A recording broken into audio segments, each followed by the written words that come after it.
And while people are filing in, Dick, I'm going to also ask you for a playlist at some point because I know that you wanted to be a jazz DJ. I actually took a couple of shots at it. On radio? Yeah. WNYC. Did you have a recurring gig on NYC? No, I think I could have, but it turns out that it's not just like you go home and pick 8 or 10 albums out that you want to play some cuts from. Preparing a show and preparing what you're going to say and why you're there takes time and effort. And I was otherwise occupied when I took my shots. Was that in the 90s? No. It was I'd say between 2006, 7, 8, in that frame, a little more than a dozen years ago. So you were otherwise occupied running one of the largest companies in the world at the time. That's why you couldn't be a DJ.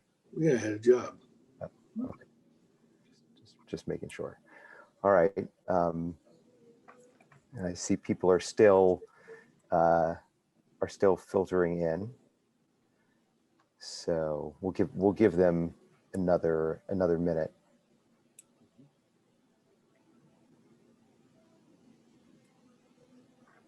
And while we are, and Dick, I don't know if you're watching the chat, but there are some references to some of the things that you did in restoring pieces of history in New York and in Harlem. Oh yeah, there was a story today about the Alhambra ballroom.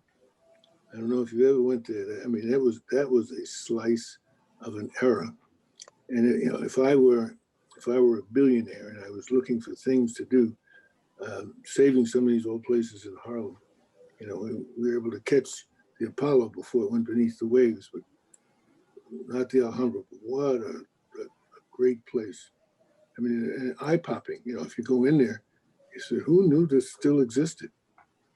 We said if you were a billionaire, but you would do that, but you did actually save some places in Harlem, including reviving Minton's.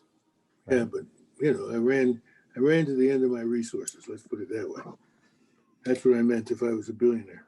Oh, it'd still be okay. I got it. All right. Well, why don't we? I see that people are still filing in, but why don't we get started? So thank you all for joining us and welcome to VentureCrush. I'm Ed Zimmerman, and I know that a couple of people expressed concerns that I would be, I'd spend the first couple of minutes gloating about Trump's crushing defeat in the elections, and I want to just make clear that in no way am I going to spend the first few minutes. I'm going to relish it over the entire duration of today's event. I'll try not to, but we are very glad that you're joining us. And I have a couple of very quick announcements, and then I'm going to hand it off to my friend and colleague, Diane Moss. So quick announcements. On December 2nd, my partner, Rossi Turman, and I are going to be teaming up with the folks at Ingressive Capital for the first in a series, and it's raising capital for startups in Africa. That's December 2nd. It's Lowenstein, Sandler, Ingressive Capital, and VentureCrush. So let us know. You can put something in the chat or email VentureCrush@Lowenstein if you're interested. We also are very excited about the kickoff of our VentureCrush FG Pod program.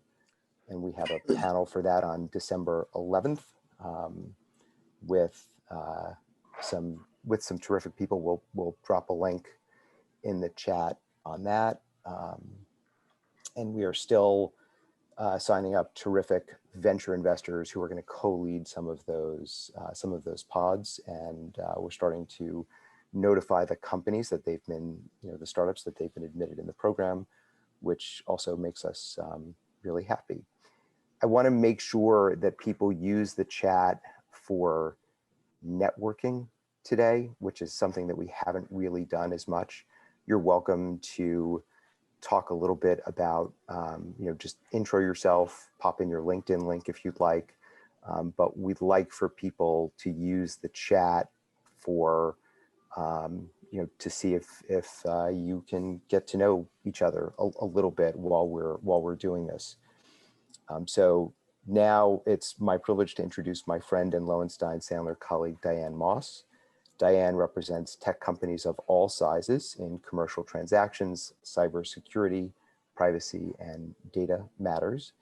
Prior to joining our law firm, Diane spent more than a decade at Time Warner, principally as senior corporate counsel. She also served as counsel to the Quincy Jones Listen Up Foundation, among other nonprofit boards she has served. And she began her career at a top law firm in New York and is a graduate of Harvard Law School and Brown University. So Diane, take it away. Thank you very much, Ed. Dick and Rachel, first, it was really a pleasure and privilege to work with both of you during my own decade at Time Warner, and it's an honor to share this VentureCrush stage with both of you. Dick and Rachel co-founded Imagination Capital, a venture firm from which they invest their own pooled capital into tech startups. Rachel earned her engineering degree from Cal Berkeley and an MBA from Harvard. She worked in M&A at Morgan Stanley and CS First Boston, where she also worked in private equity. Then she moved to Time Warner, where she began working in the president's office with Dick.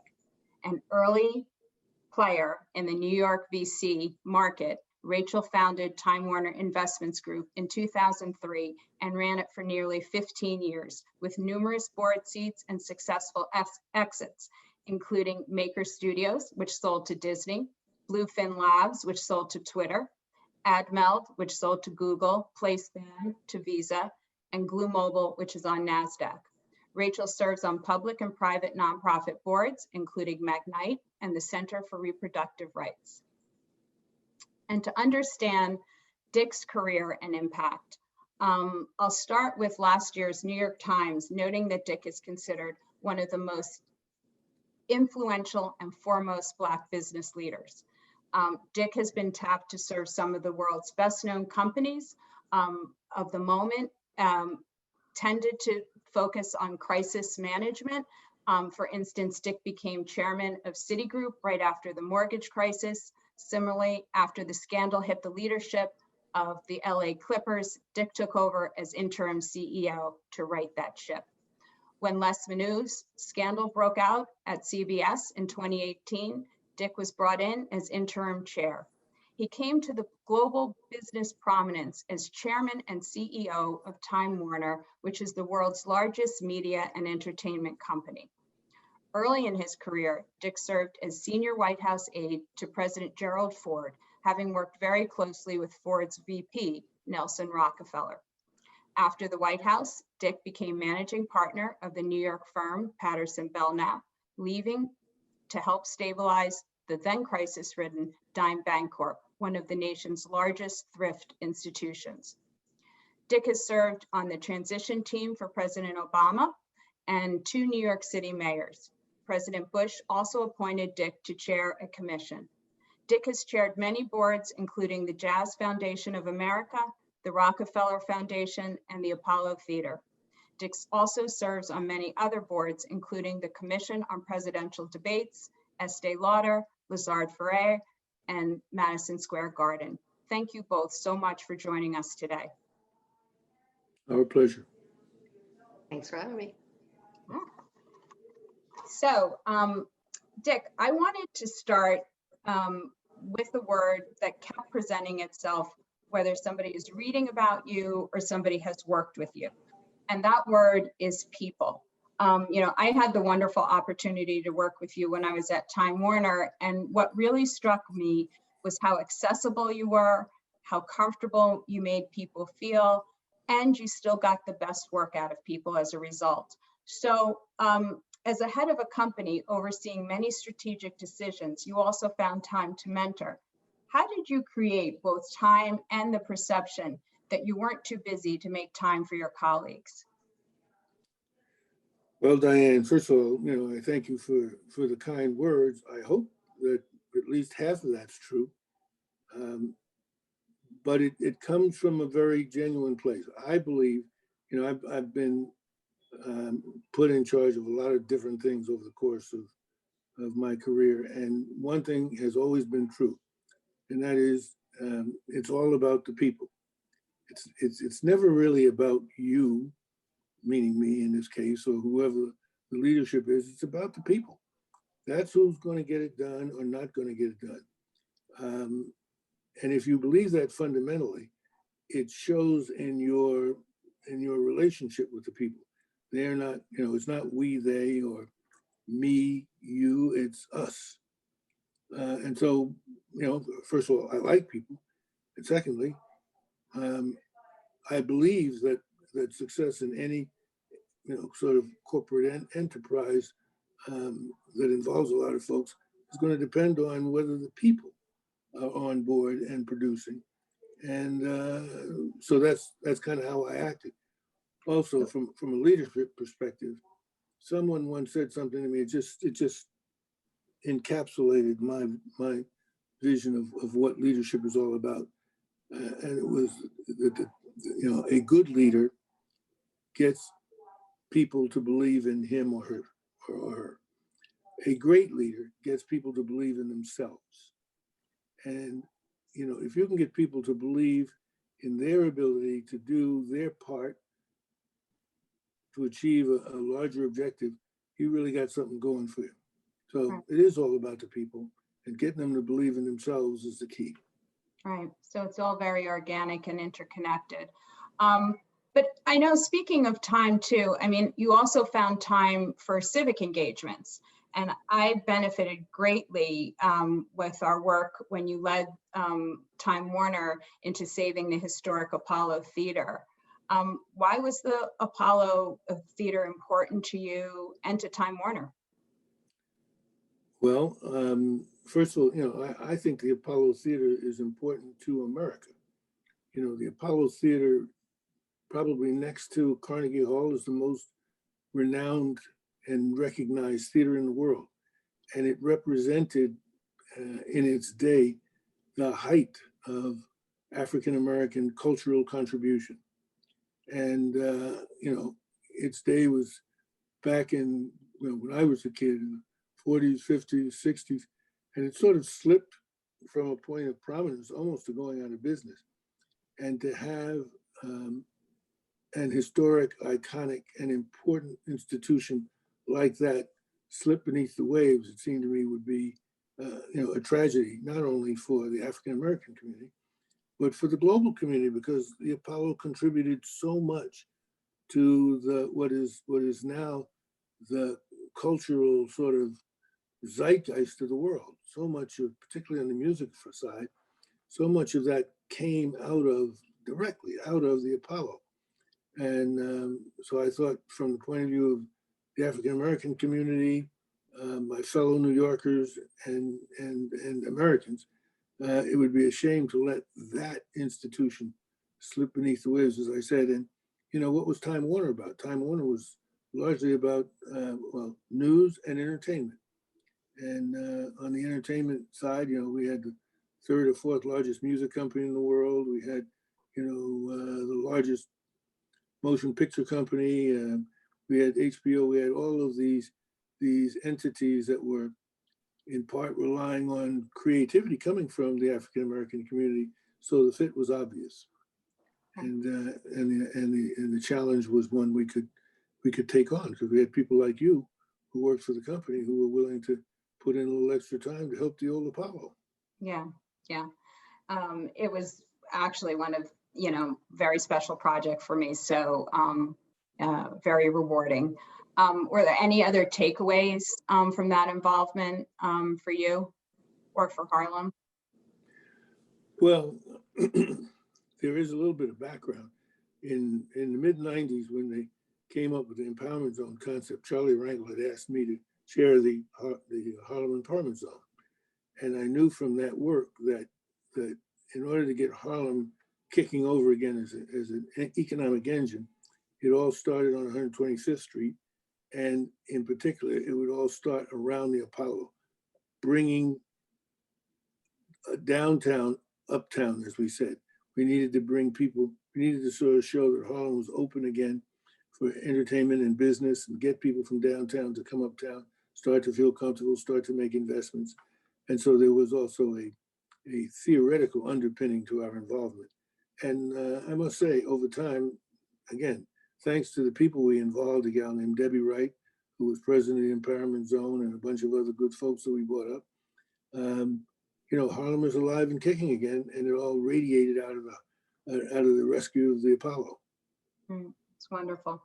Now, our former colleague, Rob Marcus, who later became the CEO and chairman of Time Warner Cable, told me that he was initially stunned by the number of people who mentioned that you were their mentor.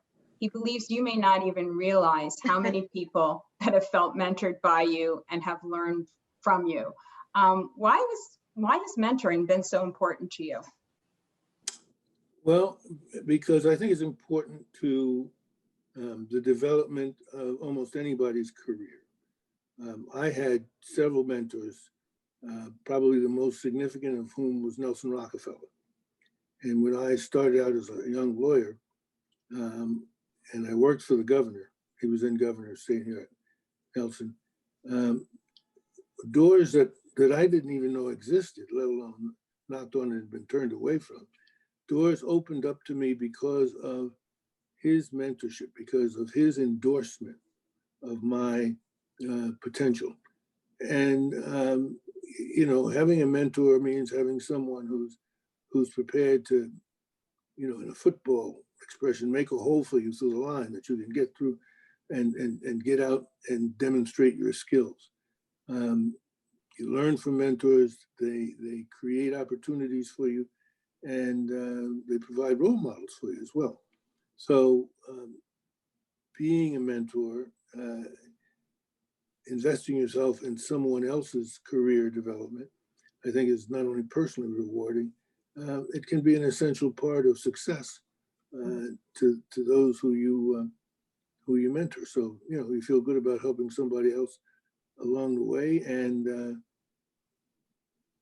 it's a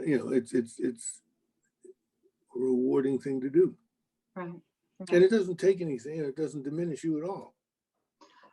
No, I mean, speaking to, many people, we all learned almost like by osmosis, having the opportunity to work on projects, to emulate, to see what's going on and have that exposure is definitely a powerful thing. And sometimes it's almost like a +1 for a meeting. You're bringing +1 so that you can mentor and expose people. And I know Derek Johnson, who headed the Apollo, told me that what stood out most was your insight on the value of human capital on both sides of any business equation. And whether he was working with you at the Apollo or in his days at Time Warner, how does the focus of human capital manifest in your assessment of investments? Well, as I started off saying, at the end of the day, it's all about the people, right? Mm-hmm. You're going to succeed or fail based on the quality of folks that have been assembled to tackle a task, and the quality of the leadership that those folks are given. So if you believe that, then you focus on what each individual can bring to an assignment, and you try and put those people in positions where they can succeed, where they can build the confidence that that they can believe in themselves.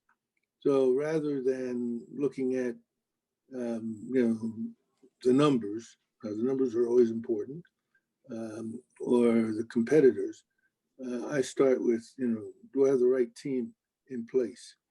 And if I got the right team, can I give them the guidance that can I assemble them and then give them the guidance that will help them succeed, and then get out of their way? Yeah, absolutely. That this is how and why. I mean, not to get ahead of your questions, but how and why Rachel and I came to be partners in Imagination Capital. I early on spotted the real talent in this young woman, and the talent that, frankly, I don't have even to this day. I mean, I'm not truly an investor. Rachel has all those qualities, and she has one quality that I am totally bereft of, and that is the ability to look critically at others and what they're trying to do. And I'm an optimist. I always believe people are going to succeed. Rachel's like that kid in that old TV commercial, Mikey. Remember Mikey? He hates everything. Yeah. Okay. Well, Rachel. I don't like everything. Yeah. Rachel starts from there and then has to be persuaded that you can make it, and that's what I needed. Yeah, along with somebody who had integrity and good values and was fun to work with. Right. I mean, it's always what I've always said is like, whether you're an investor or you're an entrepreneur, and it's whether the glass is half empty or half full. For Dick, the glass is always half full. For me, the glass is always half empty. So I'm always trying to fill it up, and he's going the other way. So it's a good balance. Yeah, perfect. It's ironic that the lawyer is the glass is half full. And I just, in terms of your career, Rachel, and how you established your relationship with Dick initially, what was it that led you to understand that this was going to be someone who was going to sponsor your career? And then we are going to talk about imagination capital and why now makes sense. But I want to do a little bit of on your background. Well, so I got to Dick there was that moment of luck. I actually was working at Martha Stewart Living, and I was probably the only person that went to work at Martha Stewart Living that didn't know who Martha Stewart was before she went to work there. I thought she was like Betty Crocker. I thought it was like a brand that someone had manufactured. Don't tell Martha I said that. But and so I was literally she was doing a management buyout out of Time Inc., even though she was supposed to stay part of Time Inc. when I went to work there. And I literally was going to have to go back to investment banking, and because I wasn't invited to go with the management buyout. And so, but the phone rang, and Dick had become president of Time Warner, and he was looking for someone to be kind of his right-hand deal peon, is how I always describe it. And we were going through a deal phase at Time Warner. We were buying Turner Broadcasting and restructuring the Time Warner Cable partnerships. And so I went to interview with Dick, and then I interviewed with Jerry Levin, and I was lucky enough to get that job. So that was Priscilla Bajor was the head of HR at Time Warner. I give her the credit for making that connection. Oh. And then I think when I was working for Dick, it was such a great opportunity. So, I wanted to be in the media business, but I think that the time when I knew that Dick was a very unique individual, and was when he's probably the only person I've ever worked for. It was my boss who literally said to me, Rach, there is no reason that I get paid 100 times more than you. But it's like, there was just a self-awareness and a sense of humor about himself that made it was always fun. And it wasn't always fun, but there were difficult times. But Dick always said that if it's not a little bit fun sometimes, then it's not really worth doing. So it was as Dick has peanut butter and jelly. It was like a very good mix of skill sets and personalities. So it was fun. And there were a number so first, thank you to everyone. And I love seeing all of these things pop up in the chat and the LinkedIn things. And I really hope people get to connect as a result of that.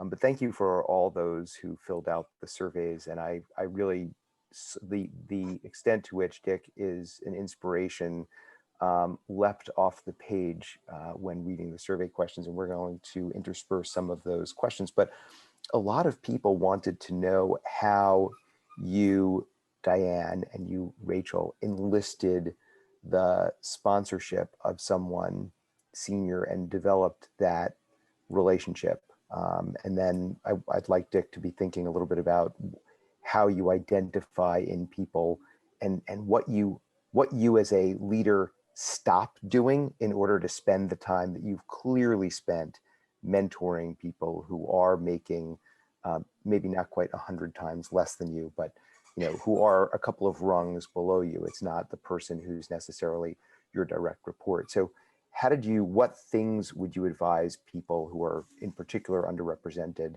to do to enlist that sponsorship today? Rachel. Sure. So, I have always found that I've had two mentors in my life. Both of them happen to be Black men. First one was Gordon Rich, who was the head of the media and telecom investment banking group and the M&A group at First Boston, when it was called First Boston. And he actually knew Dick peripherally and gave me a recommendation, could speak to my work that I had done. And then I think when working for Dick, I've always relied on kind of the work that I've done to speak for me. And I've known that it was really important that the people that I work for are not people that value FaceTime or schmoozing or managing up, because I don't think any of those particularly well, but that really did value smart, and that the work product was high quality and it made them smarter. So, I used to work on stuff too. I remember the first day I went to work for Dick, he put me in a room full of, with Bobby Myron was in there. I don't know if you remember this, Dick. And we were renegotiating the Time Warner Cable partnerships. And it's literally my first day. And he says, okay, go into this room. And your job is to listen to the discussion of the different sides of the two arguments. And then I'll be back at 4. And you tell me, what are the pluses and minuses. And then, we're going to hopefully come to a decision. So I sit in the room for 8 hours. And it comes down to this $8 million number that the two sides were fighting over. And Bob Myron has been in the room, who is the head of Advanced Newhouse, the whole time. Dick comes in at 4 o'clock and he says, okay, give me the pluses and minuses. And I said, well, it's down to this $8 million number. And I gave him all the technical tax things, and it's like, I got it. So he goes in and he sits across, it's 2 long tables in the law office. And he sits right across from Bob Myron. And I remember watching this and I'm like, this is pretty good. And he sits right across from him and he says, so Bobby, I understand we're down to $8 million. And then Bob, he's like he's going to go all the details of it. And then Dick goes, no, I'm going to split it with you. You take 4 million, I take 4 million. And I was like, and Bob Myron, for the whole day, all these lawyers have been sitting there arguing. And Bob goes, done. And we're like, oh my God, we did it. And so it was like, it was this ability to work for somebody where I could learn lessons, like life lessons like that, but also, contribute to that. And so it was a good balance. And that's when I find mentors, it's usually someone who I feel like I can learn from a ton, but also I can prove myself with kind of showing what I can do. Yeah, and I agree with Rachel in that regard. I also believe in building bridges, because Rachel had more direct access.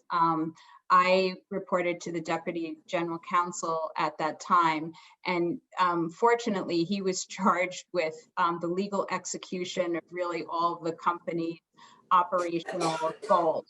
And Spencer Hayes was also a great mentor to me, in that he did provide me every opportunity to attend meetings with heavy hitters, decision makers, and to ask questions, to speak, and to be a part of everything that was going on. And from that, it's what Rachel said. You're in the room, you're through the door, and now is the time for you to produce the work. And it's important to ask questions. If you have a mentor who's available and accessible, it's important to ask questions and have that exchange. You can learn from them, but you can also, by asking questions and thinking through things, you're showing your ability. I also think it's really helpful to be a personable person in some ways, in the sense that if you get on an elevator with somebody, make eye contact and speak to them. Simple things also go a long way, but the quality of your work speaks volumes. Build bridges. I definitely think building bridges helps. Hey, Dick, I don't know if you just saw Paul Viddick's on the chat. Yeah, I saw that. Paul? We had a good crew. Paul was at Time Warner Music. We had a really good crew, and that shouldn't get overlooked.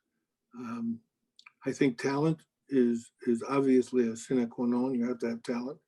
And what I mean, Rachel just said it. I mean, I would put people in place and then get out of their way and let them perform. And if they perform successfully, you give them more stuff to do. And if they don't, you try and help them find a place where they can perform successfully. But underneath it all, at least from my perspective, you got to be good people. I mean, I never hired anybody I didn't think was a good person that I could relate to at a personal level. And it didn't matter to me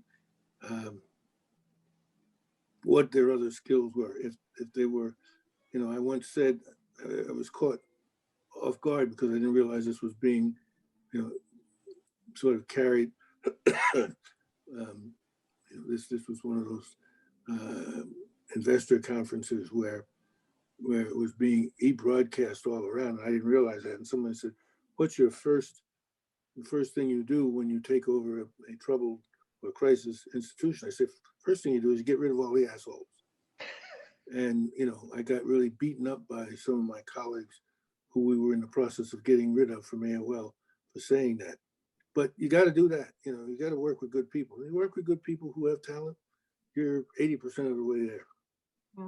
Yeah. But what did you not do? What hours of the day did you cut away, and how would you guide people who are, who think that they're really busy, but should make more time to do the sponsoring, the mentoring that you clearly did? Well, I don't think, it doesn't take any more time to be thoughtful and respectful of others and to engage with others at a personal level than to be not thoughtful and disrespectful of others. So it wasn't as if I had to allocate, a portion of my day. Okay, I really have to go down now and be nice to the troops. It just came naturally, and it didn't require any more time. I think it's a way of being. Yes, but that's Dick's talent. Right. So, and how does that, so when the two of you are working together on Imagination Capital, and you're investing your own money into tech startups, is Dick gets to be the nice guy, and you, Rachel, get to be the person who says it comes down to $8 million? No, but as Ronald Lauder once told me, I only met him once, and he said that Dick is the greatest mensch that he has ever met. And so Dick is the people filter. I always tell portfolio companies that are pitching and that we're looking at in diligence, I'm like, okay, I kind of get halfway point, and then we're gonna get on a Zoom and you're gonna pitch Dick. And Dick's read of people is very, very valuable. If he actually says, I kind of like this person and I'm already leaning to the no, but then he says that, it stops me. I mean, it's why we're partners. And if I really like someone and he says, I'm not so sure, that really stops me too. So it's definitely it is kind of a go, no go at that point. And to see whether the people kind of, can tell a story and that makes sense to someone who's probably not down in the weeds as much as I am. And so it's an important component of the decision. And then, and then later on in the process, Dick often, sometimes when we're finally making the final decision, Dick will weigh in and we've made investments where one of our most successful investments is actually one where Dick was just put it down crystally. He's like, we want to do this one. We want to back more female CEOs. She's got a product there that makes a lot of sense. And maybe you don't get it because it was an astrology product. And he said, maybe you don't get it because you weren't one of the cool kids growing up.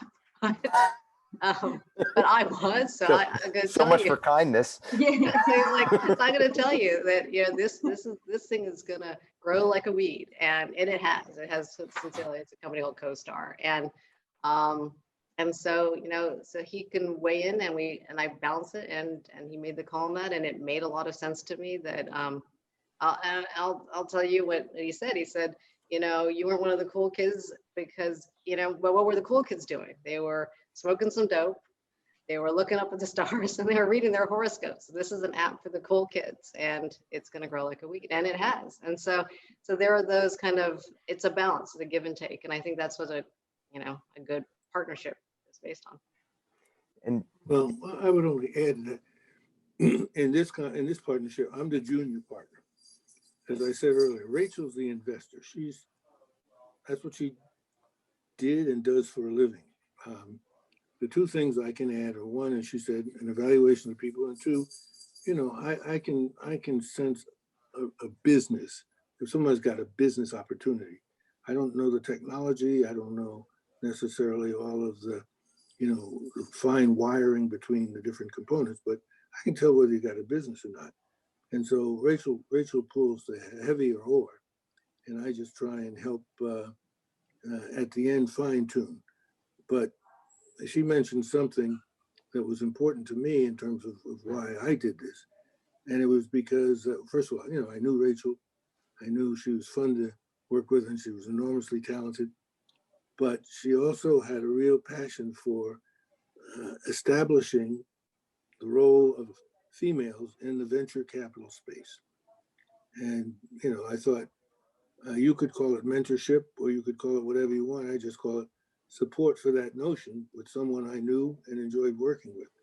And so I add less than she does to the actual operation of our partnership. But I like to think that, I add something. and there's an ego thing here that's really interesting, because you seem to be brought in by boards as you said, get rid of the assholes. You're the antidote to the assholes. And we saw that when you were asked to take over the Clippers after Donald Sterling's racist remarks. We saw that after the sex scandal with Moonves, where you were asked to take over CBS. You have this great quote, which I wonder whether it's your tagline.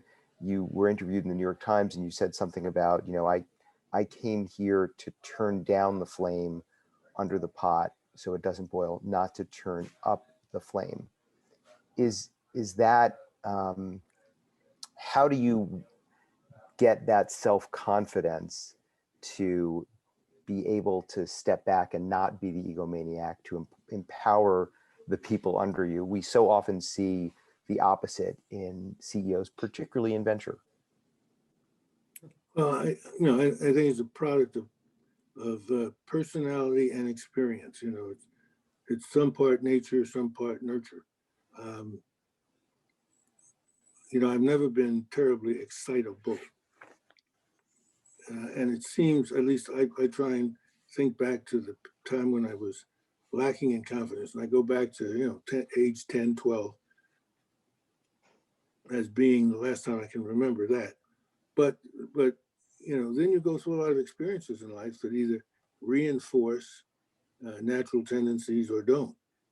I've had a lot of experience just dealing with calamities.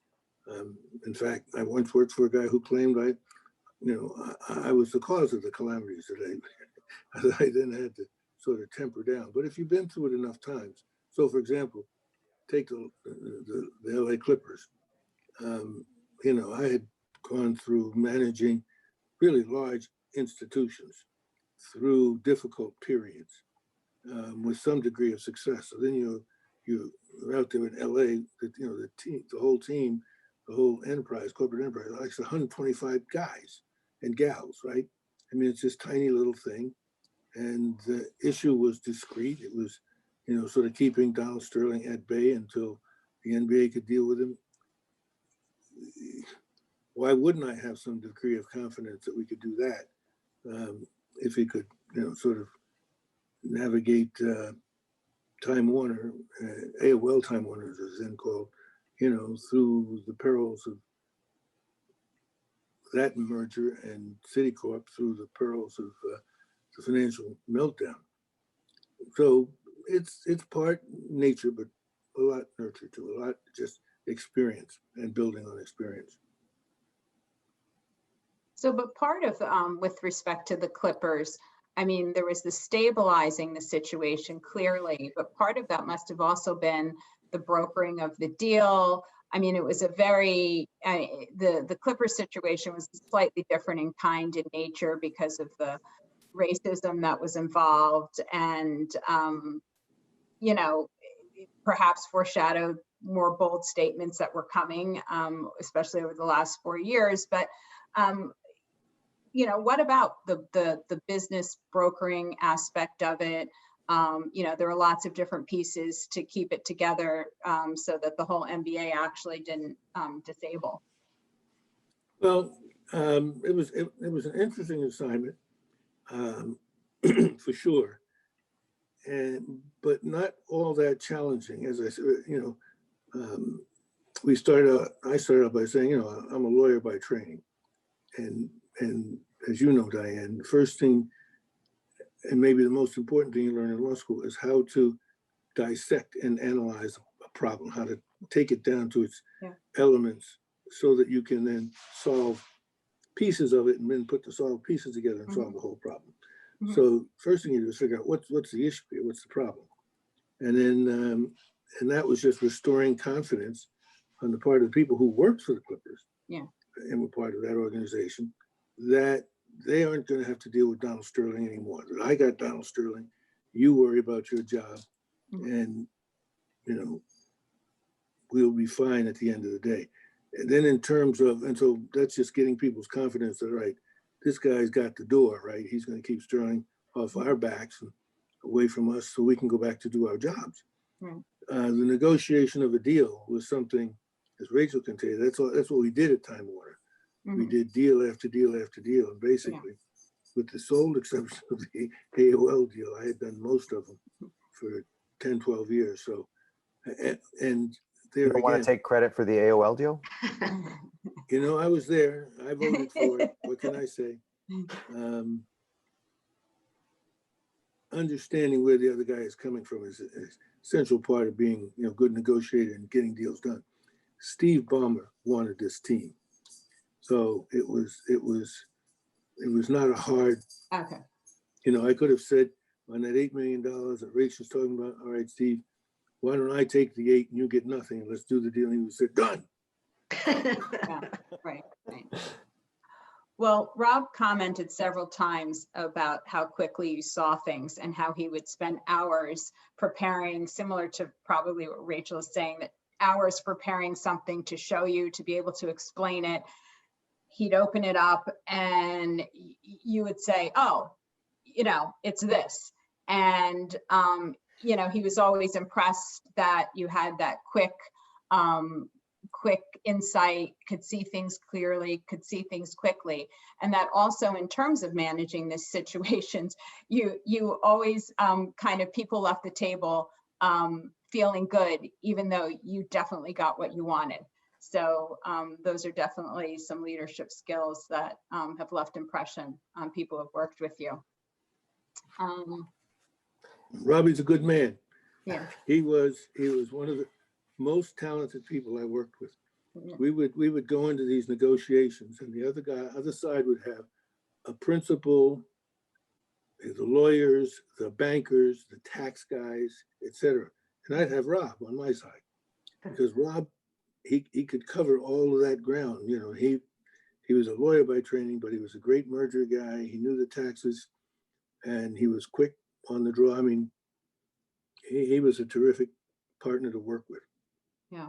So, you know, you worked for Rockefeller right out of law school. He was a 4-term governor. He was not voted in as vice president. He became vice president, and you go with him to the White House. You've advised every president since Ford, but starting with Ford, where you were a senior counsel in the White House in the Ford administration, just after Watergate, at a time when, like the work you did at Dime, like the work you did at the Clippers, you had to restore confidence, and integrity. The parallels to where we are today, and I mean this specific day, with the disrespecting of a national election and a refusal to concede. What happens, given your views into the White House, what happens with this president and with a concession and with the beginning of starting to brief a new president? How do we get past this, and how do we restore integrity here? Well, I mean, it's a good question, and I don't really have a good answer for you. I can tell you that to me, the miracle of the Ford administration, and I don't think he gets enough credit for it, was, Richard Nixon left the White House the most discredited president in the history of the country. And within the 2.5 years, and then Ford, immediately pardoned him. But within 2.5 years, which was his term in office, he restored national belief and confidence in not only the institution of the presidency, but in the fact that our system works. And so by the time Ford left, it wasn't an issue as to whether, corruption led to this or that or the other thing. His personal integrity was such that, people believed in him. They did not vote him back into office, but they believed him to be a man of honor, a man of integrity, and that he had restored the presidency to its position as an important pillar of American democracy.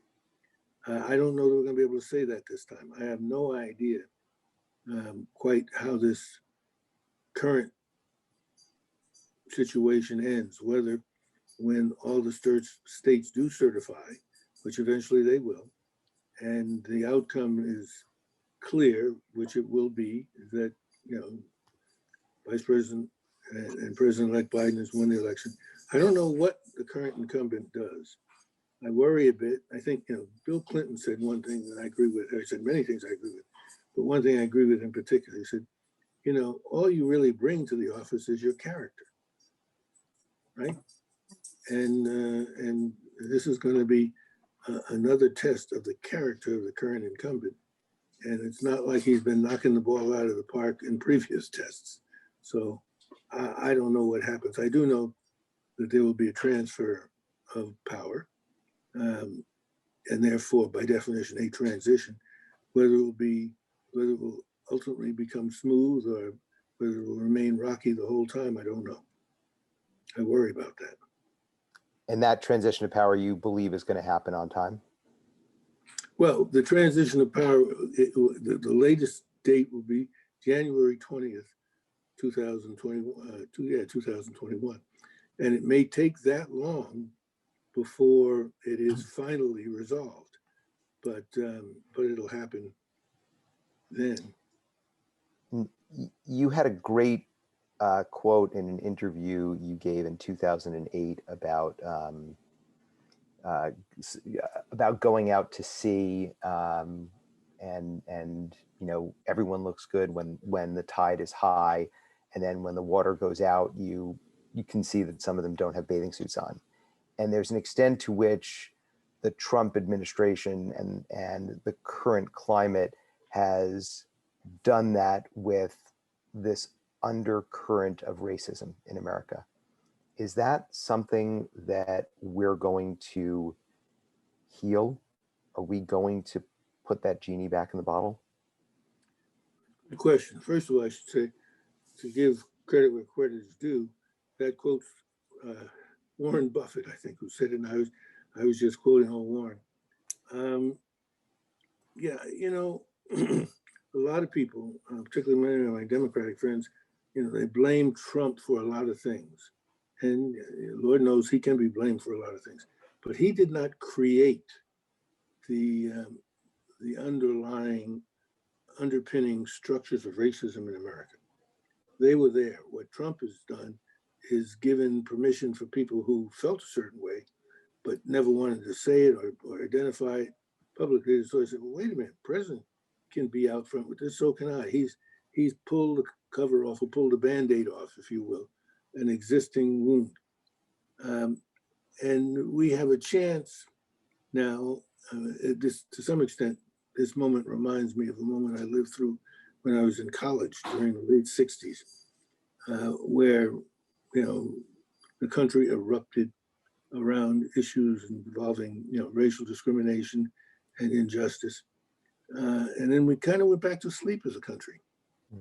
And now it's erupted again. So we have a chance as a country to really deal with some of the underlying drivers of structural racism in America, and providing,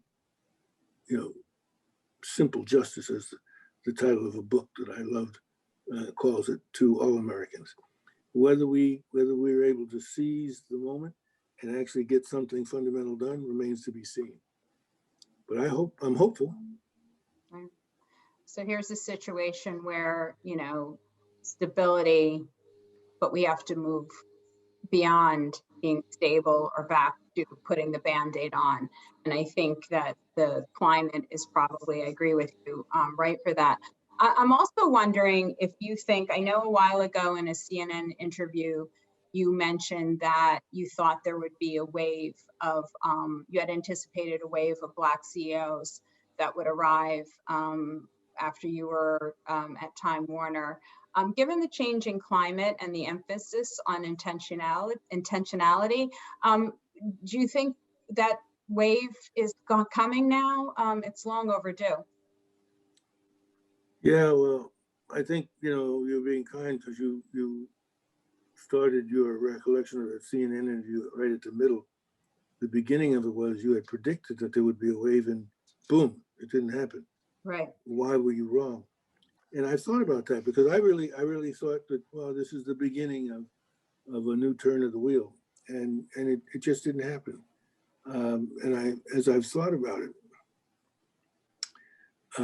I thought it's because I mistook, it was Ken Chenault, Stan O'Neill, who was at Merrill Lynch, and Kenny at American Express, and myself at Time Warner, and Frank Raines down at Fannie Mae, sort of four of us, all within a matter of months of each other. And I just thought, well, now there's a whole army behind us, and it'll march forward in uniform step. It didn't happen because some of the structural parts of racism we didn't attack. I mean, they were still in place. And by structural parts, I mean the following. I'm going to give you an example. Because people say, well, what does that mean, structural racism? When I was in college, I had a really good buddy who was from Michigan. And, we were really good pals. He happened to be, white American. And one day we were out on the porch drinking some beer, and we got to talking about, racial injustice and that sort of thing. And he said, but, he said, like, you're my best friend in the world, and, you're a Black guy. I said, but you're different. And I thought about that, and I didn't have this answer for him then, but over the years, I've come to the view that when he said I was different from what? Different from whom? I was different from what he grew up to believe about Black people. I was not different from any particular person. I was different from a mindset and a mental image that he had of what Black people were supposed to be like, right?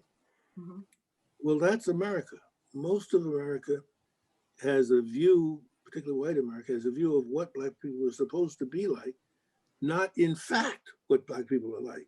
So unless we can break down those barriers, unless we can get people to actually understand that we're all different, and some of us have good qualities and some of us have bad qualities, and you like some and not, but there's no sort of stereotypical person that represents all of us.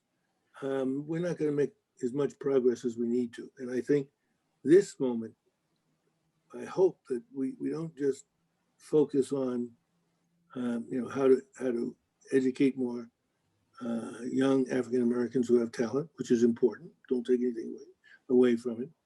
But we focus on how to put people in positions where they actually get to know each other and find out that, well, wait a minute, you're all different than I thought. We're not going to make as much progress as we need to. And I think that was the missing piece between 20 years ago when I became a CEO and today, that we just went back to allowing people to think about each other in stereotypical ways as opposed to creating opportunities for them to get to know each other. And what's the best way or sort of thoughts about establishing the pipeline for people of color? Mentorship programs, formal, informal, so that when people do get through the door and are in position to, approach an opportunity, that they're prepared. Do you think there's a place for or need for formal mentorship programs at corporate?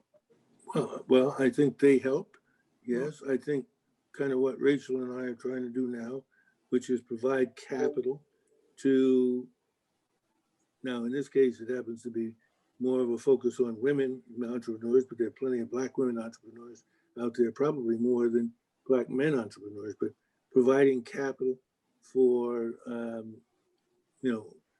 entrepreneurs who've been previously disadvantaged. They don't get their fair share of the capital. And, you need capital to participate in economic growth. You need capital to build wealth. And so providing capital to minorities and other disenfranchised or underrepresented folk, I think is important.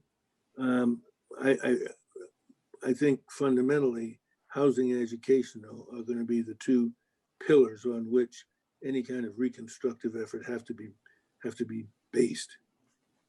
Right.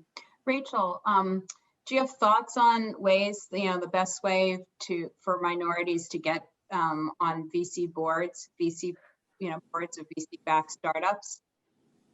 Well, there are a lot of good organized. Obviously California has put it, they've now put it into law, right? Yeah. So does it take more of those sort of things? From what I understand, that the California law that actually required you to have two women or a woman if your board was under 5, and then 2 women or 3 women if your board was over 7, but regardless, there has been a huge increase in female representation on California-based boards. And do you need to have it mandated?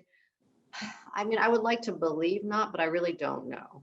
And the question is, people, when we started Imagination Capital back in 2017, it was a little bit on the back of, there was a lot of discussion back then. It was the Me Too movement. I think that a lot of people were saying that women were completely missing from investment decision-making. And certainly when I started at Time Warner Investments in 2003, there weren't many women. And I was often mistaken with my male junior partner or junior or even associate sometimes, that I was not the head of the group. And so I always made sure that as soon as I walked into a room, people would know that I ran the group. And over time, that's gotten so much better. I think that there are so many more women. There still aren't enough, but there are more. And now a female founded venture fund, even over the last 3 years, we're a micro fund, right? So, I think that there's a good number of those now, and now it's not as, scarce. And I think that, so I've always tried to focus on the small steps forward. I don't know whether mentorship or whether mandating, minorities and women on boards is the way to go to actually move it faster. I think that, as Dick just mentioned with this, I think a lot of people thought that it was just a question of time before we would see a lot more African-American CEOs, given the groundwork that Dick and his colleagues were laying, and it didn't happen without you fighting for it. So I do think that everyone has to put it upon themselves to do what you can. People ask, why did you guys start Imagination Capital? Because we could. And, could I have probably retired? Or Dick's yes, you probably could have. But it felt like if you have enough energy and you can make, a small impact or large impact, you should do it. And, we don't have a diversity mandate on the investments, but how do they turn out? So I look back, before this, I looked at our portfolio. We have 17 portfolio companies that we've invested in. 60% of them have diverse CEOs. And that's without a diversity mandate. And why does that happen? Is it network? Is it deal flow? But it has happened. And so, will you start to see, more of those diverse CEOs become CEOs of big companies, and you start to see it more? Will they become board members? I think that the board member question will be an almost easier one to solve. I actually think that you want to see more CEOs of color. You really do want, and I do think you need to put your money where your mouth is. And so I do think that investing behind them, leaning forward.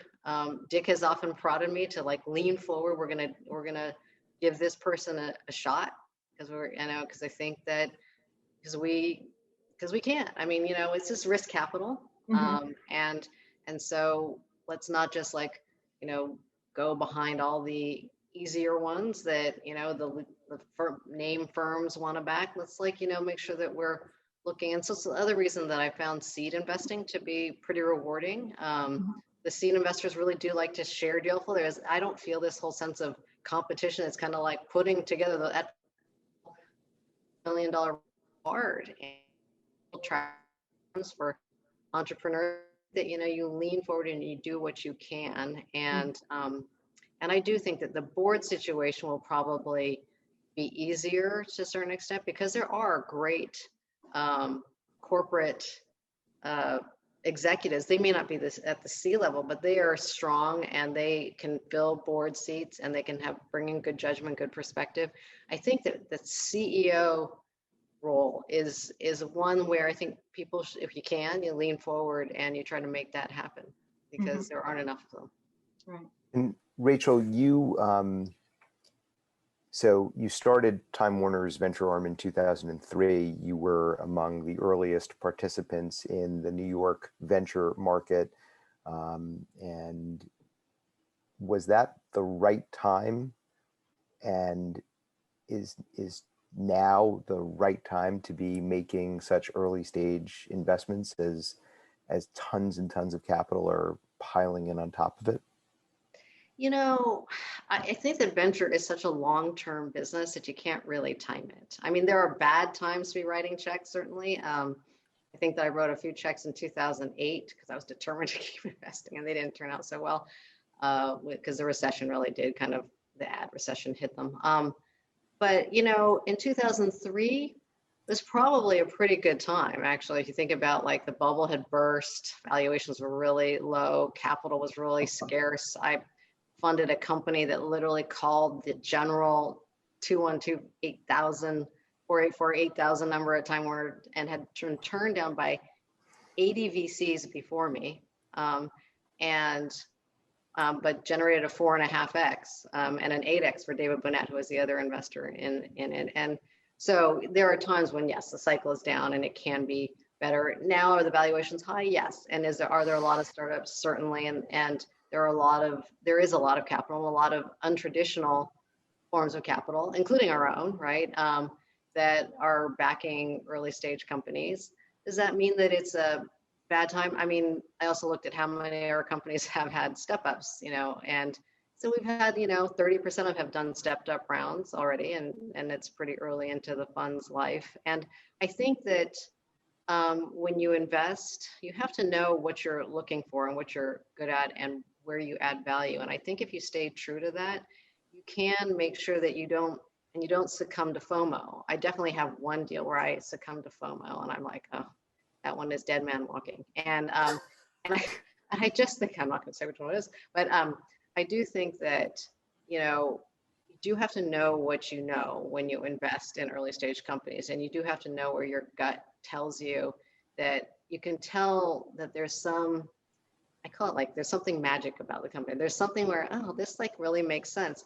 Versus if you're trying to do diligence and you're trying to check the box and you're saying, well, I didn't find anything wrong there and I didn't find anything wrong there, but it still doesn't feel right. And you still keep digging, trying to find the evidence that there's a good investment there to be found, probably tells you that it's, not there to be found. And I have found that there's a difference in later stage and earlier stage, right? Because at Time Warner definitely did more Series B, an occasional A, an occasional C, but mostly Series B. And there, I was talking about this with another investor yesterday. In a Series B, you can know that you missed something. I mean, you can really know you missed it. And you had a good look at it, you didn't do it, and the numbers were there, and you missed it.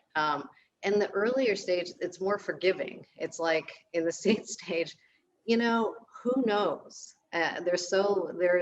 Sometimes there's traction there, and so there is definitely a difference. When I look back on my Time Warner career, and we'd invested $325 million. And people always say, what were your biggest misses? And now some of them are so big that I can't even talk about them without being embarrassed. I used to, so I'm not gonna say that now.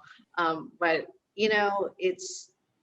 but those are real misses. I feel like with the seed stage, you can always say, yeah, I should have, but so many people pass or don't pass for whatever reason. And so there is a little bit where you have to stick to your knitting, I think, in the early stage versus kind of going outside and making the numbers work. Yeah, and passing on a great deal, it seems less embarrassing than under investing in a deal you really like. That is something that I have done as an angel, and I know that I find it embarrassing. So I want to talk a little bit about sticking with the clunkers, and this is really for both of you. Dick, you, in different interviews over the years, you've talked about what the title of your biography or autobiography would be, and at one point you said something about it's How to Catch a Falling Knife, and there was another interview you gave where you volunteered that it was, oh, that was nobody. And there are great stories behind that. In terms of How to Catch a Falling Knife, Rachel, you and I were involved in a project. We were in a boardroom together for years. Allison, who was also on the chat earlier, was also involved in that company. And things got messy kind of quickly, and you stayed very, very engaged. And because you stayed engaged, when things got messy and when there were some real governance problems, you folks, both of you, really rolled up your sleeves and helped enormously. Why devote that kind of time to a falling dagger? Well, if you're on the board, you also have fiduciary duty to do so. But, it's an interesting one to know. It's, sometimes you don't know that the falling dagger is a falling dagger, but you do feel responsibility to the people around the table. You feel responsibility to the capital that went in, and to try to do the right thing. Usually for the management teams, it really comes down to, you look at the people that are still trying to make the thing find a home or find a happy ending, and you're like, it's harder for the management team. It's always harder for the management team. So whenever things have gotten hard at the board level, I'm just like, well, this is nothing. And we can, and a lot of times I do also push other board members or other investors to just be honest. Like, are you really going to write another check or not? And if you aren't, we need to tell them that we aren't. And I've also done companies where I said, go out and do a full, even banker-led process, but you should know that Time Warner will have your back, and I will be there with a recap $3 million check. And so if I believe that this business still has life. And so I think that, you stay really involved, what the numbers are, whether as an investor, you can really stand up another check for them. And if you can, you try to give them all that confidence in the world, because if the entrepreneur and the management team has that confidence, it shows through, and they can go out and they can really still tell their story and still have the swagger that they need to get that next round. And if they don't feel like anyone has their back, then I think they can really, it shows.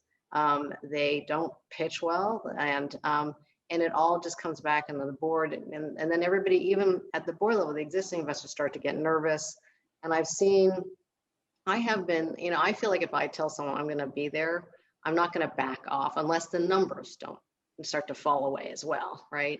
I've seen other investors where all of a sudden, if like a new investor doesn't come in, this kind of you know, I want to say the lemming mentality kind of kicks in, and all of a sudden, like they've pulled back. I've seen people pull back checks even after they've told the management team that they will be there. And that's whenever I see that, I always like remember, I was like, if this is not an investor I'm going to do another deal with again. Because it just, I just feel like if you tell a management team you're going to be there, the numbers don't change and they still continue to deliver on the business, that you have to stay there for them. And so that is why, you know, and when the numbers don't go well, again, you try to look at the people still around the table, still trying to make it work. And so in the deal that you mentioned, you know, there were a good number of folks who were really trying to stay focused, stay engaged, spending hours and hours of their time trying to get this thing to the finish line. And it did get there. Mm-hmm. And I think that it's important to, you know, it's like what Dick said. It's like, you think, you know, you treat people like you want them to treat you. It's like good people and they're going to remember. And even, you know, even in bad outcomes, you want to be able to have, you know, as I think, Ed, you always tell your entrepreneurs to have, you know, have your CEOs go and background check the potential investor. And you want the, you know, that in the future when someone checks you, that even in the bad situations that you were still there, but you also do it just because it's the right thing to do. Yeah, and speaking of the right thing to do, I have to pause for a minute because I'm looking at the chat a little bit, and I see Paula Valent, who runs the endowment at Bowdoin, and Paula does not know that she is a personal hero of mine. She has outperformed pretty much every manager of a college or university endowment. Was, I believe, I'm doing this from memory, an art history major and worked in art restoration, not Wall Street. And has reshaped Bowdoin's fortunes because of that. And the way that she has done it, which is why I'm such a huge fan, is emerging managers, taking bets on fund one. All of our diversity, almost all of our diversity in venture, and it's true in private equity, lives in fund one and in sub-scale funds. And that's because there has been this calcification at the top. And the fact that she has trounced the boys with their, you know, degrees in finance, and that she has been able to reshape and create enormous opportunity at Bowdoin because she has taken the meeting. She has taken the meeting with underrepresented managers, with first-time managers. I think that she is actually one of the iconic LPs deploying and managing capital. And I am so excited that she is here, and I'm going to bug her to get on the phone with me at some point, but I'd love to have her come do this at some point. And so I want to use that to talk about, yes, Brian, she is your dream LP. I want to use that to talk about emerging managers, because we got a bunch of questions, and, you know, you talked about once Rockefeller opened the door for you, you were able to perform. When you started working for him, you were somewhat of a safer bet, even though you didn't look like other people. And I say that because you graduated first in your class in law school and had what may have been the highest bar exam score out of, you know, 4,000. So that's quite a bit of vetting. How are emerging managers today who are raising fund one, particularly because they don't look like the partners at other venture funds, how are they getting in the door, and what guidance do you folks have for them in terms of how they can raise fund one or even fund two? Well, I'll kick it off because that's something we're looking at right now. I call it kind of the hole in the donut. There are a number of entrepreneurs who are trying to create funds out there and get funded, and are, you know, running into the roadblocks. There's a lot of interest in, interestingly enough, in funding those entrepreneurs who want to create first-time funds, but they're not getting access to the LP community, who, you know, are the communities that then give you the money to invest. And you're right, Paula, who I know reasonably well, she's on the investment committee for the Rockefeller Foundation committee I sit on. I'm involved with the foundation, as you know, is a rare example of an LP who will really, take the meetings with these emerging fund managers. So through another arm, Rachel is aware of this, but through another investment arm that I'm involved with and with some friends here in town, we're going to shortly launch a, we're calling it Equity Alliance, a fund of funds that's going to focus on emerging first-time, diverse and female managers to try and plug that hole in the donut and then give them access to, the community of LPs that we deal with in our other venture funds. You put your finger really on an area that I think needs some focus, and so that's what we're going to try and do about it. Rachel, you may have some more in-depth thoughts on this than I do. Rach? She looks. Rachel looks frozen. She looks frozen. What are you announcing something here, Dick? Did you just announce something here that has not been publicly announced yet? Well, I didn't announce it. I said we're working on it, and we'll have an announcement soon.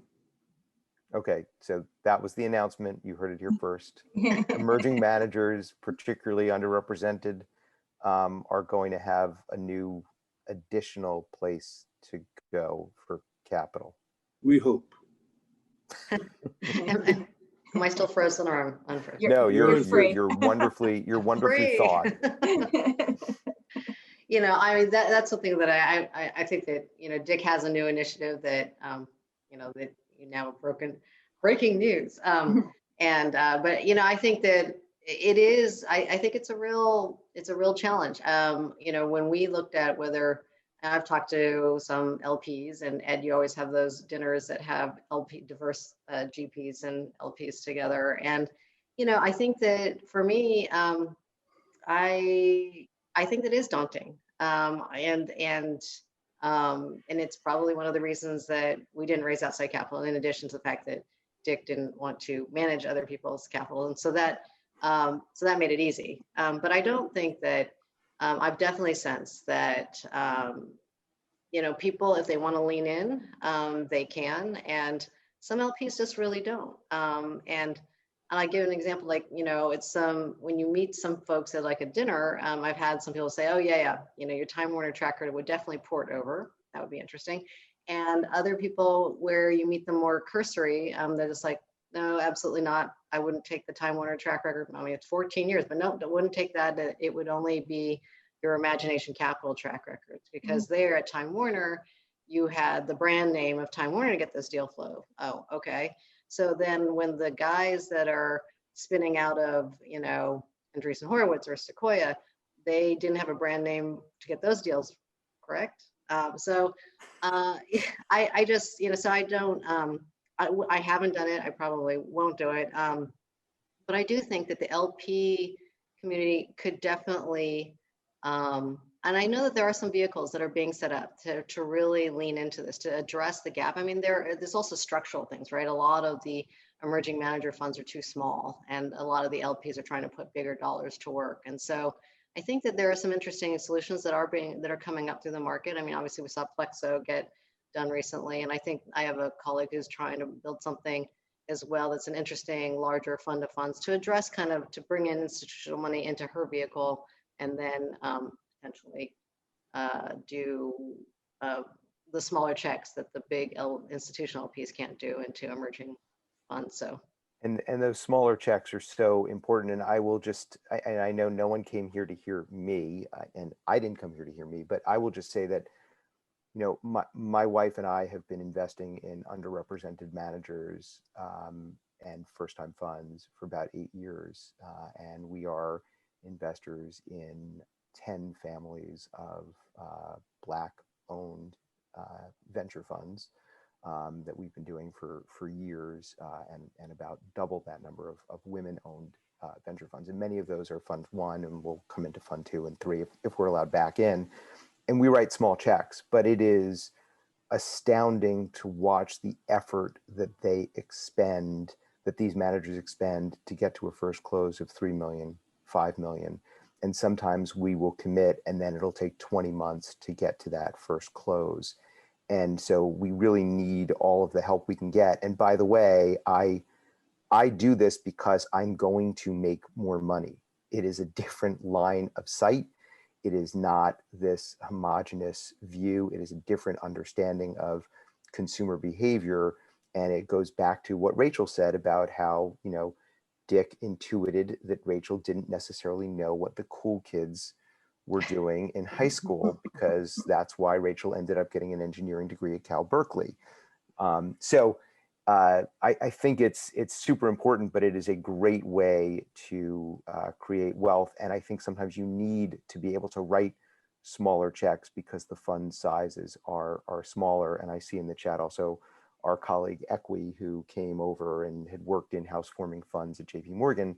She came here to work with forming funds for underrepresented managers. So there are a lot of us who have this thesis, and we just need more capital and are happy to help with it. So I want to shift back. Dick, I asked you about, you know, the falling dagger stuff. Why are you drawn to these disaster situations?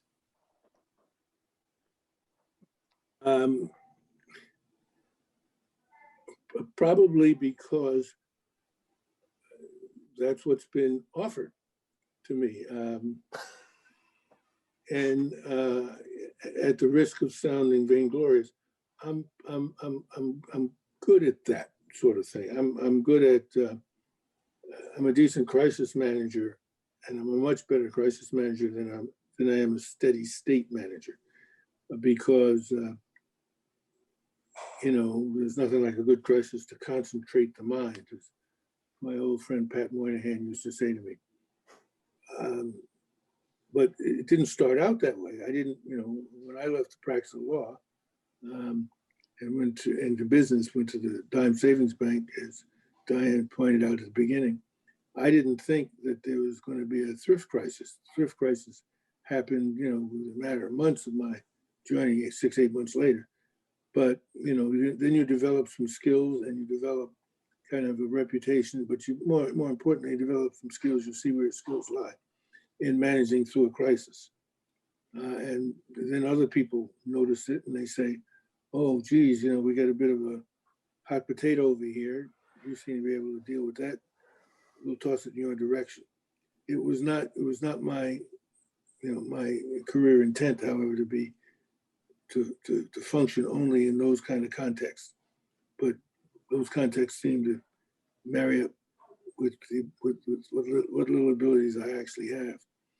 You know, I'll tell you what my wife says, and it relates to managing well in a crisis.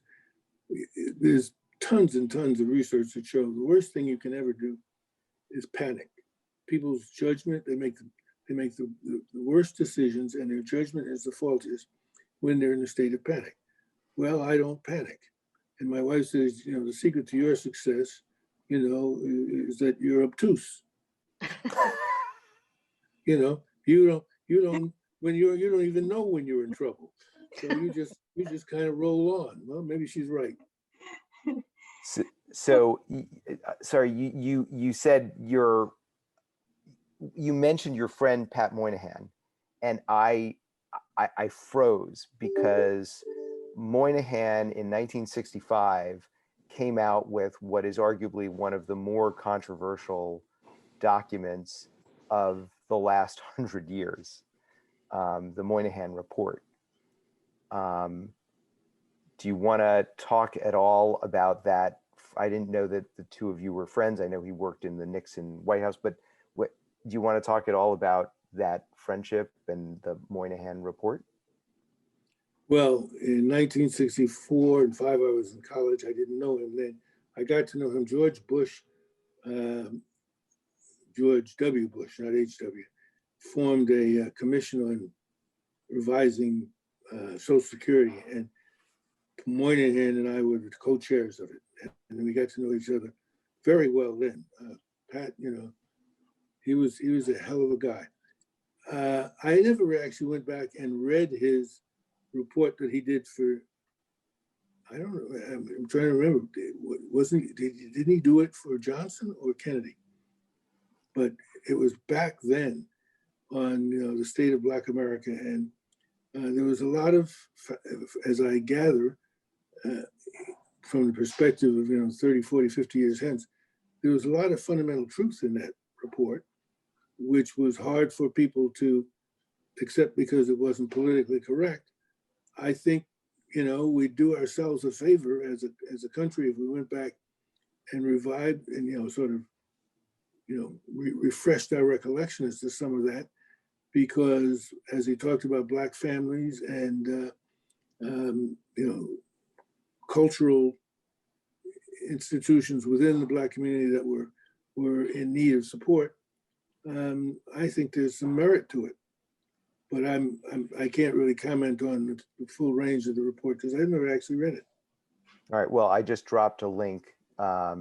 Lyndon Johnson gave a speech based on it at Howard in '65. I just dropped a link to a reprint of it in the Atlantic as I am continuing to steep myself in my own re-education project. So, sorry, Diane, over to you. Yeah, no, I was just going to ask, I mean, going back to your skills in crisis management and being balanced and navigating those waters well, you could have gone down the path of pursuing a political career. You were in government. Did you ever think, you know, to run for office, any office? And I, you know, read somewhere that perhaps Rockefeller had wanted you to be a judge. Were there other career temptations for you? Yes, there were. There was a point in time at which I seriously considered, you know, public life, running for an office as an option. But two things stopped me. Number one, you know, I spent some time with a man named Louis Lefkowitz. Louis Lefkowitz was the long-term Attorney General of New York State, and he and Rockefeller had cooked up this scheme where when Louis finally, you know, retired, I might, you know, take his place on the Republican line and run for that office. So I spent some time with him to see, you know, kind of what his life was like, and I realized that he, you know, then being a politician in public life, it's almost all consuming, and it's inconsistent in my judgment. Or that's too harsh a way of putting it. It was not consistent with how I wanted to be a husband and father. You know, I had 3 small kids, and I wanted to be a part of their lives, and, you know, and be a good dad. And there's something about being a politician on the road all the time. I mean, even bad politicians work hard. So that was one big negative. My wife wasn't crazy about the idea.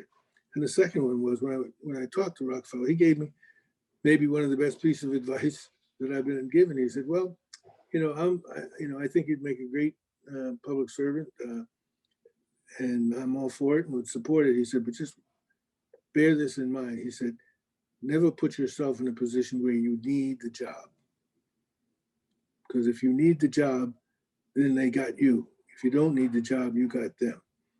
And I thought about that, and I thought a certain amount of wisdom to that. You know, I don't want to be in a position where, you know, you have to do things because you have to hang on to that position, hang on to that job. I think that's one of the problems we have right now, that so many people who are in public life, particularly elective office, they need the job. So they got to do what they got to do to get elected first, and everything else comes second. I would never want to be in that situation. And so I passed, and then, you know, you pass to a point where, you know, the window is closed. I'm like way too old now. There are other issues that I have to deal with instead of being in public life. That's one of the reasons I did a lot of stuff in the nonprofit world, you know, like with, you know, the Apollo and other things, because it was my way of trying to make a contribution without going, you know, all in. and talking. And- Now, did you had this wonderful mentorship and rapport with Nelson Rockefeller? Did you ever discuss with him, or did he ever really pinpoint what it was about you that that he saw early on that made him or excited him about wanting to mentor you and open doors? I a couple of things he said, one of which I'll relate in a minute, but I think it's more, why do you like some people and not like others? Right. I don't mean dislike, just not form that kind of relationship. And it's a complex amalgam of things. But he said to me once, because I asked him that question, he had a number of very talented people around him. I said, well, why me? He said, well, because when opportunity knocks, you go through the door. It was another way of saying, you make decisions. You don't fumfer around. Somebody presents something to you, you go, I'm in or I'm not in, and you have the courage of your own convictions. Mm-hmm. So there's a New York Times piece that says, and this is from almost 20 years ago, having accumulated powerful patrons and no serious enemies, Mr. Parsons, 53, is about to take command of the largest and most powerful media company in the world. Isn't there value in making enemies? Isn't there a time? How do you do that? And it seems like there are times when it's okay to make enemies. What's the lesson from your omnipresent kindness? Yeah, I don't personally think there is value in making enemies. What would be the point? Another one of, I'll put it a different way. Another one of my mentors, not on the scope of Rockefeller, but very significant. The guy who convinced me to leave the law and to go into banking was a guy named Harry Albright. And he had an expression that he would use all the time: never check a generous impulse. I try not to. That's great. And I just want to note, we have that Karen Gantz has indicated that she was on Louis Lefkowitz's executive staff. And there's a great comment from Debbie Whistle about how powerful it is when men talk about evaluating their career choices based on family needs, although she's encouraging you to accept a role in the Biden administration as well. So it just really, really nice stuff in here, and so greatly appreciate the time. I know we have just a couple of minutes left, and Diane, I know you've got some additional questions. I also want to thank Diane. I know that I've been asking Rachel to have the two of you come here and speak, and Rachel has spoken at many things with me, including something she and I did for Columbia Women in Business the day after the popular election that Trump lost 4 years ago.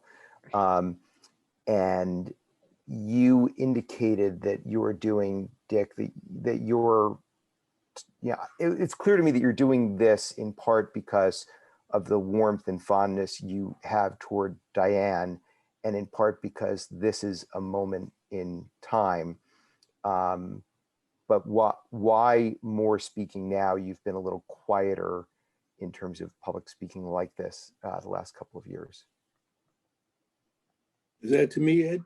Yeah, it was a complicated question, sorry, but yes. Well, I got to give credit to Rachel, who asked me to do it, and she's my partner, right? And then when she said that Diane was going to be involved in the questioning, then I said, well, that's going to be a friendly forum.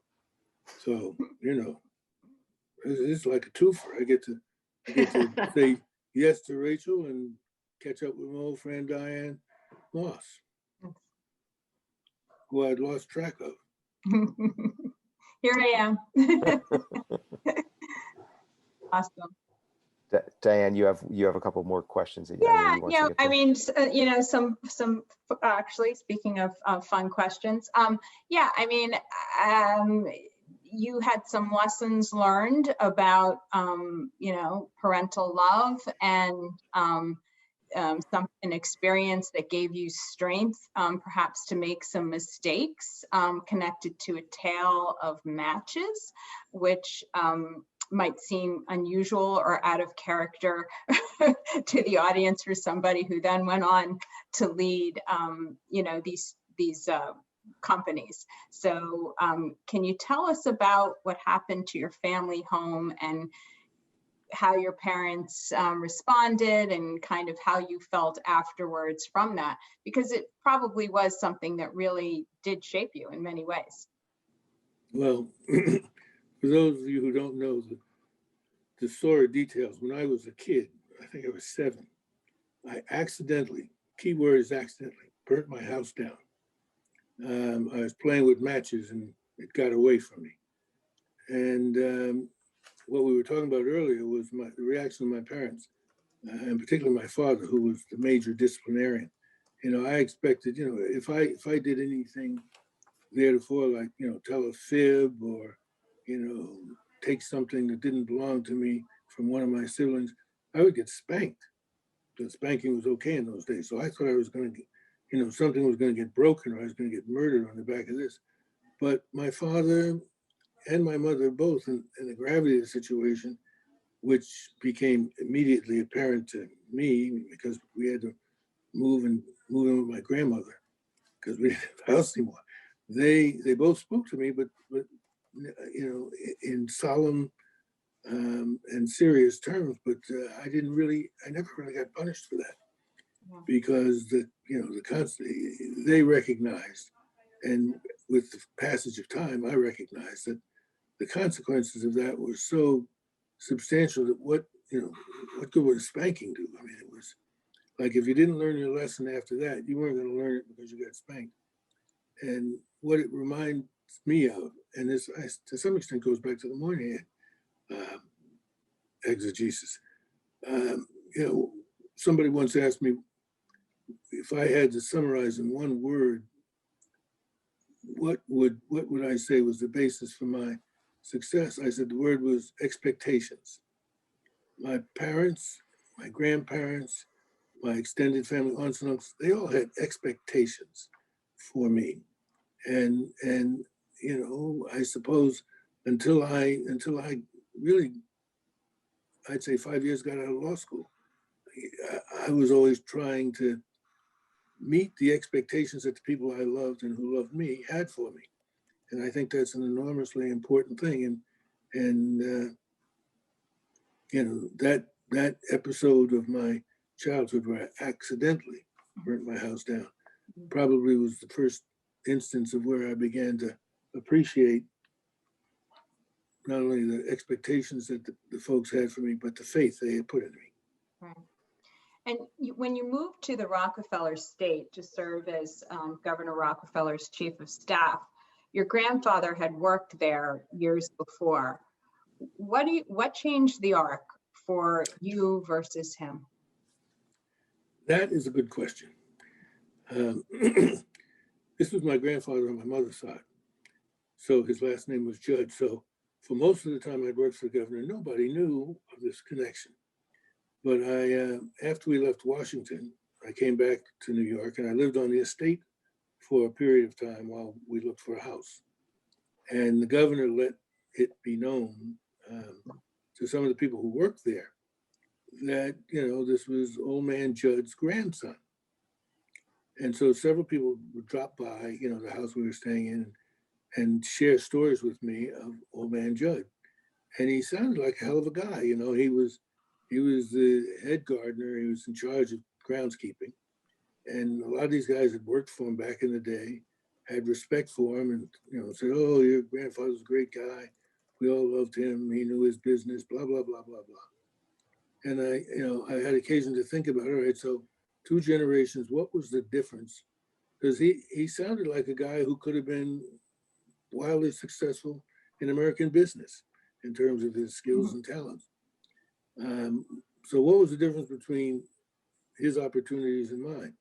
And the main difference was, I think I'm gonna pinpoint, Brown v. Board of Education, the opening up of the American education system to African Americans on an equal basis to white Americans. It was education. My grandfather came along at a time when you didn't have the opportunities to get the kind of education I got. Mm-hmm. And that, the arc of your career was circumscribed by the fact that you basically, at Maxwell High School graduate with manual skills, and you had to pursue something at that level.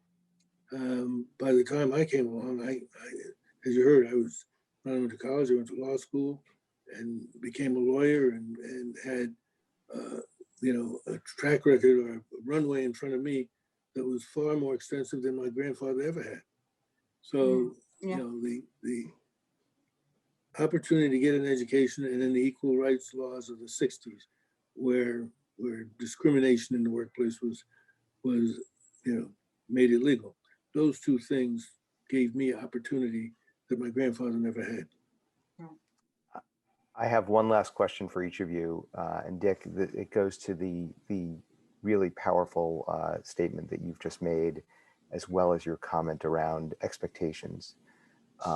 In the chat a few minutes ago, Nicole Galicia, who founded the Orchid Foundation, and she talks about the Orchid Foundation, although she's a film star and has been in 4 Quentin Tarantino movies, including a big role in Django. Orchid Foundation is nonprofit mentorship for underserved girls in New York. And I've been involved, Betsy and I've been involved for a number of years. And I had a long conversation with her yesterday, and there's a phrase that sort of sticks in my head because she was talking about getting internships for the girls, now women, because now they're in college, and how she said they don't live down the block from anybody. And it's the lack of access, the lack of connectivity to people who are in positions of power, positions of access, and the fact that Nicole may be the first person that these young ladies encounter in their freshman year of high school who has high expectations for them and holds them to it. How do we take that opportunity? Because the educational opportunities are not just academic, they're also internships and summer jobs. How do we, who have an unlevel playing field, make sure that we're stepping back so that the women that Nicole is mentoring in the Orchid Foundation are getting first bite at these opportunities? How do we create the access for those internships that put them into a different context where there are these expectations for them? Well, I think it's like gang tackling in football. I don't think there's any one silver bullet or any one approach that's going to fill that void. I think that it is, again, when I go back to when I was a teenager or going to college and thinking about these issues, there was the old each one teach one mentality, that it's everybody's job, and everybody, everybody, and that's why this new climate in which we're living in, where all of a sudden America's no longer asleep, we're woke now, right?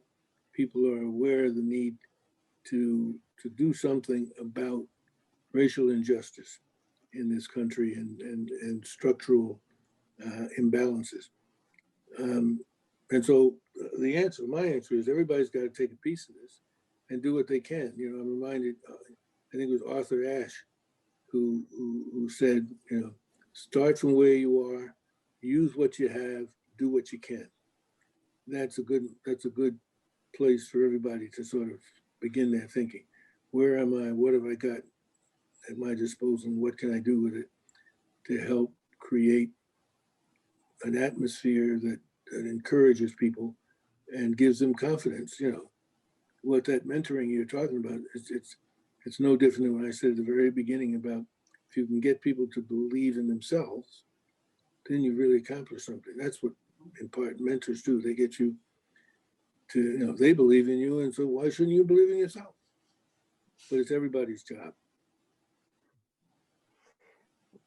Rachel, how has your board membership at the Center for Reproductive Rights, and thank you for doing that and for your leadership, made you a better and smarter investor?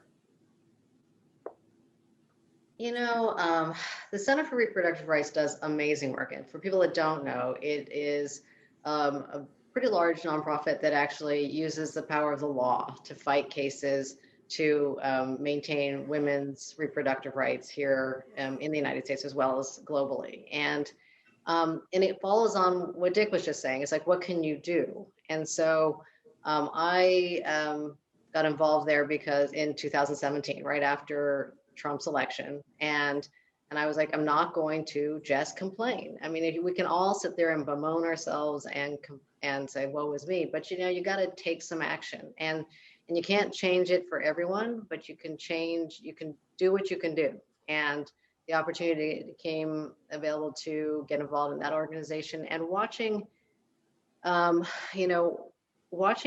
organization through, the Supreme Court shifts recently, where not only does it impact everyone's personal lives, but also their business, right? I mean, they litigate. They took a case to the Supreme Court in March and won, and had won a similar case to preserve the right of an abortion in Louisiana, similar for Texas, and won at the court. And watch that shift, to watch all the courts around the country shift, and you realize, we can all complain about our daily lives and be dismayed and disappointed in our leadership, but to see the double whammy effect on that organization, on their work as well as their day-to-day lives, and it made me more aware of mental health, in all honesty. And so on that board, I then took to some of my public boards, like, let's think more about, how do people get through COVID? How do people get through these elections? Let's have a plan. Let's not just let things happen by happenstance, but let's think forward for the people, for our teams. And so I think it has made me a better board member on other boards. And so the last thing I would say that Dick should have the last word, because I think that what he just said was really inspiring. But I did want to go back to when you said, why didn't you make any enemies? And the one thing that I would say is I don't think I have enemies, but I do think that as women coming through the workforce, that you can't, I never played the whole one, it took me a while, but I think as a woman, I think you have to really acknowledge that not everybody's going to like you, and that is okay. And so, so you can, stand your ground, make sure that people know what you think. And if they don't like it and and just because they don't like you and they want to be your enemy, well, then that just might happen. Not everyone's going to like you unless you're Dick Parsons. It's true. That may be the takeaway. And I honestly can't thank the two of you and my friend and colleague Diane enough for this. A lot to think about.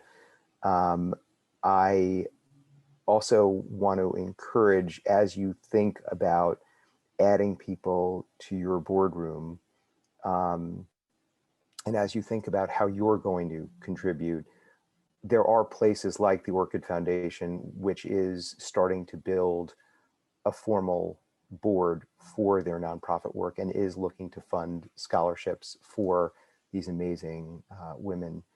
And there are people in your network or a hop away, like Diane Moss, who should be serving on the board of venture-backed startups with her Harvard Law degree and her Brown University undergrad education, and the fact that she was good enough to be secretary of Quincy Jones's foundation. What the hell makes your company any better than Quincy's? So these opportunities are right the hell in front of you. And I hope that one of the takeaways from today is take advantage of them. So thank you so much for giving us a lot to think about. Dick, we are going to want a playlist from you because I do know that your devotion to jazz and your belief in it as the great American contribution to world artistic culture is something that is resonant. So I hope that you'll follow up with a playlist that we can send out to people. And have a terrific day, and let's start briefing our new president. Thank you, everyone. Thank you, Dick. Thank you, Rachel. Really enjoyed. This has been fun. Yes. So I thank you and Rach. Ed, you slid in under the wire on their backs. I am fully aware of that, and I'm happy to be there +1 anytime. There you go. There you go. All right. Thanks, Dick. Thank you. Take care. Thank you so everyone. much. Take care. Be Bye, well. guys. Bye.